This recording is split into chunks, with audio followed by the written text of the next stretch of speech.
Selamat berjumpa kembali Bapak Ibu, Saudari-saudara, umat beriman yang terkasih dalam Tuhan. Kita berjumpa kembali pada Renungan Harian Mutiara Pagi, hari Jumat tanggal 5 November 2021. Bersama saya Romagus CSSR, kita akan merenungkan Injil Lukas bab 16 ayat 1 sampai 8. Dalam nama Bapa dan Putra dan Roh Kudus. Amin. Pada suatu ketika berkatalah Yesus kepada murid-muridnya, ada seorang kaya yang mempunyai seorang bendahara. Kepadanya disampaikan tuduhan bahwa bendahara itu menghamburkan miliknya. Maka si kaya itu memanggil bendaharanya dan berkata, "Apakah yang telah kudengar tentang dirimu? Berilah pertanggungjawaban atas urusan, sebab engkau tidak boleh bekerja sebagai bendahara lagi." Berkatalah bendahara itu dalam hatinya, "Apakah yang harus kuperbuat?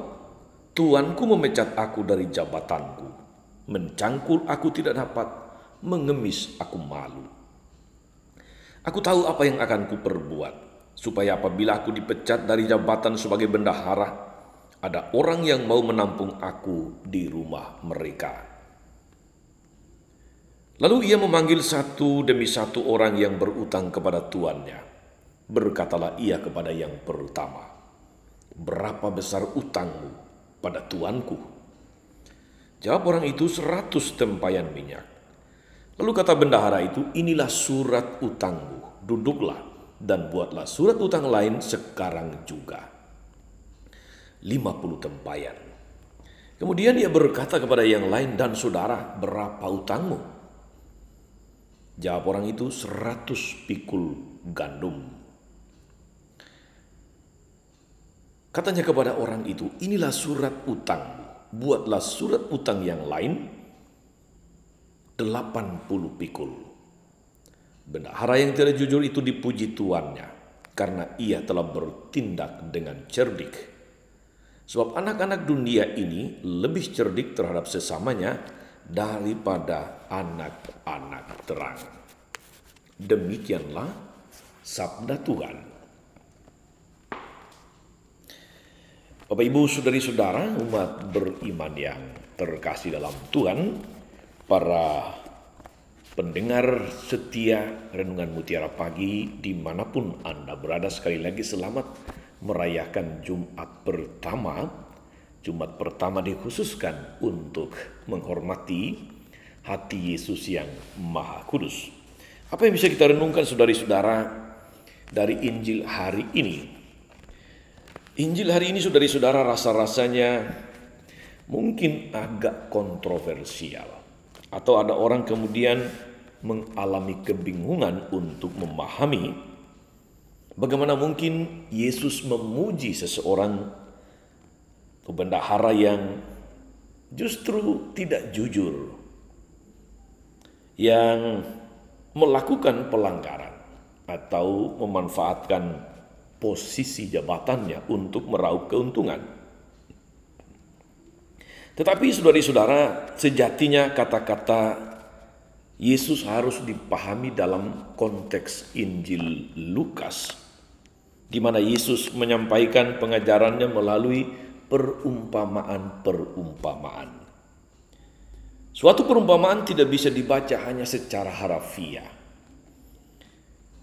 Seringkali saudari-saudara, justru perumpamaan menggunakan bahasa yang melebih-lebihkan supaya para pendengar memahami dengan baik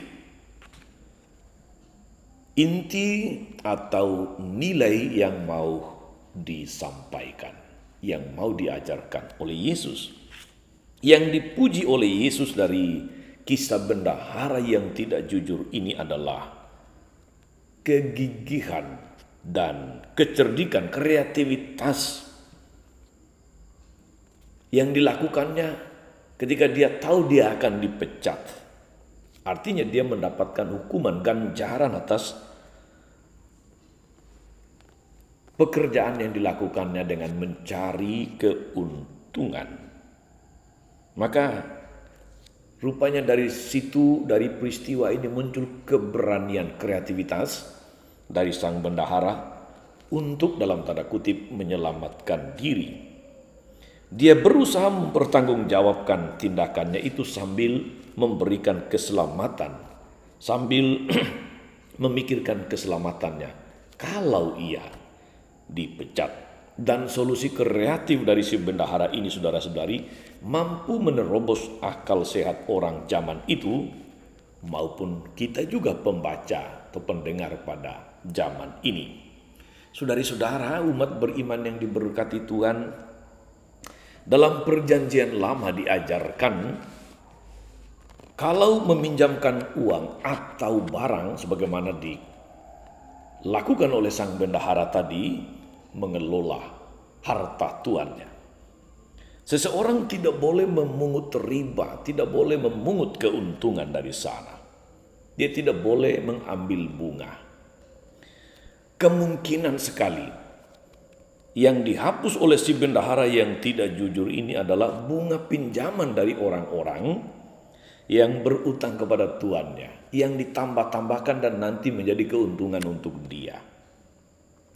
Hal itu bisa kita lihat ketika ternyata tuannya tidak marah terhadap tindakan bendaharanya ketika dia membuat surat hutang yang baru dengan mengurangi jumlah utang.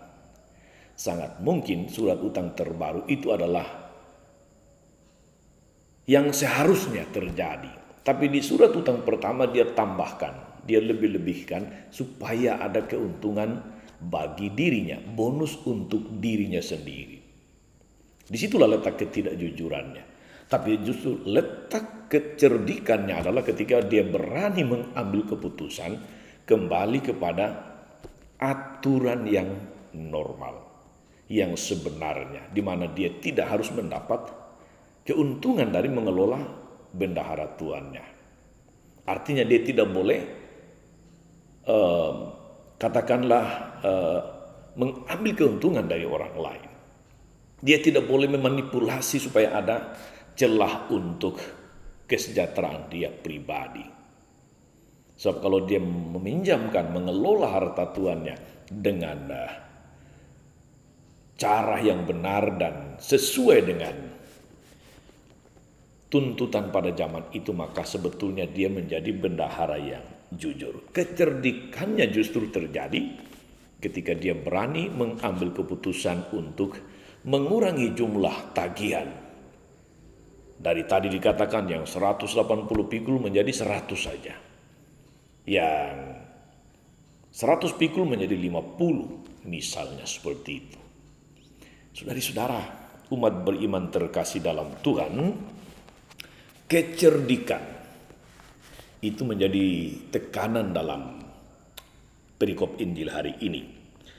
Kecerdikan itu sendiri sebetulnya adalah suatu keutamaan yang dibutuhkan, yang kita butuhkan pada zaman ini. Kecerdikan itu yang menyebabkan bendahara yang tidak jujur ini kemudian justru dipuji oleh tuannya. Karena dia cerdik, dia memanfaatkan setiap hal, setiap kesempatan untuk mempersiapkan masa depannya. Masa depan merupakan hal yang penting bagi seseorang, juga bagi kita, anak-anak dunia, anak-anak Tuhan zaman ini. Karena itu harus mengerahkan secara bijak segala kemampuan, segenap kemampuan untuk meraih masa depan itu. Saudari-saudara, Yesus mengeritik anak-anak terang, kita-kita para pengikutnya, agar kita bertindak cerdik untuk menggapai hidup kekal. Kalau anak-anak dunia, sebagaimana diceritakan dalam perikop Injil tadi, termasuk bendahara yang tidak jujur tadi, bertindak sedemikian cerdik untuk mempersiapkan masa depannya yang sementara, sudah seharusnya kita sebagai anak-anak terang, anak-anak Tuhan, juga bertindak lebih cerdik, lebih bijak lagi di dalam hidup agar dapat meraih masa depan yang diimpikan, masa depan yang diimpikan oleh anak terang, oleh anak Allah. Yaitu supaya pada akhirnya kita boleh dipuji oleh Tuhan. Kita boleh ambil bagian dalam hidup Tuhan. Maka perlu satu gerak batin yang sebetulnya juga menjadi sebuah bentuk pertobatan. Untuk dengan cerdik memanfaatkan segala sesuatu yang Tuhan sudah anugerahkan kepada kita. Segala sesuatu yang Tuhan percayakan kepada kita untuk kita kelola dan kembangkan. Dengan tidak mencari keuntungan pribadi. Tetapi untuk membawa kebaikan bagi banyak orang. Untuk membawa keuntungan bagi banyak orang. Dan dengan cara itu kita sendiri memperoleh keuntungan. Dalam istilah atau arti rohani kita memperoleh keselamatan. Pertanyaannya saudari-saudara, sudahkah kita ini juga cerdik dalam hidup ini untuk mempersiapkan masa depan dalam arti saat terakhir kita nanti? Mari kita menjadi orang-orang cerdik yang bijaksana melihat situasi, bijaksana mengelola segala sesuatu yang Tuhan anugerahkan kepada kita, yang Tuhan titipkan kepada kita, supaya menjadi berkat bagi kita juga bagi orang-orang yang kita layani. Dengan demikian, bukan hanya orang lain yang selamat, kita pun selamat. Selamat beraktivitas, teruslah berbuat baik, mengelola segala yang Tuhan percayakan kepada kita. Tuhan Yesus memberkati. Maria Bunda selalu menolong, setia mendoakan kita semua. Amin. Ya Tuhan yang penuh kasih, kami bersyukur untuk firman-Mu yang mengajari kami untuk menjadi orang-orang cerdik, orang-orang bijak dalam menata hidup ini demi masa depan yang cerah, masa depan yang baik. Jauhkan kami dari sekedar kecerdikan untuk menata hidup kami yang sementara di dunia ini, tapi mampukan kami untuk menjadi bijaksana dalam menjalani hidup, dalam mengelola segala yang Kau percayakan, sehingga hidup kami boleh senantiasa menjadi berkat bagi banyak orang dan juga memuliakan nama-Mu yang kudus. Ingatlah dengan penuh kasih ya Tuhan akan hamba-Mu Kartika yang merayakan ulang tahunnya. Berkati dia dengan berkat rohani dan jasmani yang dia harapkan, kesehatan yang baik, dan mampukan dia agar sepanjang hidupnya dia boleh menjadi berkat bagi banyak orang. Kami bersyukur juga Tuhan untuk kelancaran operasi Ibu Emiliani Kurniawan, yang dalam berkat-Mu segala sesuatu sudah dia lewati, berjalan dengan baik dan lancar, dan mohon berkat-Mu agar Ibu Emiliani boleh menjalani masa pemulihan dengan baik, dan pada saatnya dia boleh kembali sehat seperti sedia kala dan beraktivitas untuk melayani Engkau dan sesama. Semoga Tuhan dan pengantara kami sepanjang segala masa. Amin. Saudari-saudara sekalian, berkat Allah turun atas saudari-saudara, atas mereka yang kita doakan atau kita janjikan doa, mereka yang sakit dan menderita, mereka yang merayakan anugerah kehidupan ulang tahun, mereka mensyukuri berkat-berkat yang mereka alami, penyertaan Tuhan, kelancaran dalam operasi, segala rencana, karya, dan pelayanan hari ini, Bapa dan Putra dan Roh Kudus. Amin. Jangan lupa like, subscribe, nyalakan lonceng notifikasinya. Salam 52, Tuhan memberkati.